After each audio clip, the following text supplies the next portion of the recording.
Partai Kebangkitan Bangsa atau PKB diprediksi bakal bergabung dengan koalisi paslon nomor urut 2 Prabowo Subianto Gibran Rakabuming Raka yang unggul di quick count Pilpres 2024. Direktur Eksekutif Indo Strategik Ahmad Hoirul Umam menilai PKB tak siap dengan konsekuensi untuk berhadap-hadapan dengan kekuasaan, mengingat selama ini mereka tak punya sejarah sebagai oposisi pemerintah.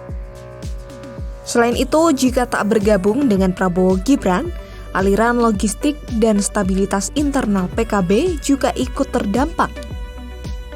Bukan hanya dari segi partainya saja, posisi Mohaimin Iskandar sebagai Ketua Umum PKB juga berpotensi terancam oleh operasi gabungan internal dan eksternal yang bisa mendongkelnya dari posisi Ketua Umum. Namun, sikap PKB bergabung dengan koalisi Prabowo Gibran juga tak bisa langsung diputuskan begitu saja. Sebab jika PKB bergabung dengan koalisi Prabowo Gibran, narasi perubahan yang diusung Caimin bersama Anies Baswedan bakal sia-sia.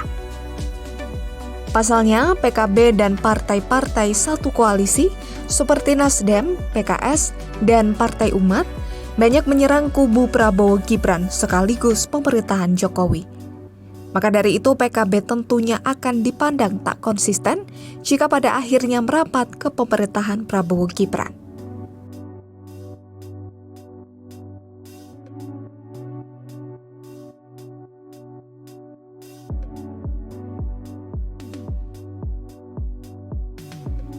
Di sisi lain, Umam yakin Prabowo Gibran akan berupaya menggoda partai-partai di kubu Anies Mohaimin maupun Ganjar Pranowo Mahfud MD untuk bergabung ke pemerintahan. Sebab sebagai pemimpin baru, Prabowo tentunya ingin pemerintahan yang stabil dan dilandasi dari dukungan mayoritas partai politik. Oleh karena itu tak heran jika Prabowo berupaya merangkul partai-partai lawan. Pasangan Prabowo Gibran unggul dalam Pilpres 2024 menurut hasil hitung cepat atau quick count sejumlah lembaga. Paslon nomor urut 2 ini mampu meraup suara lebih dari 50% dari hasil quick count.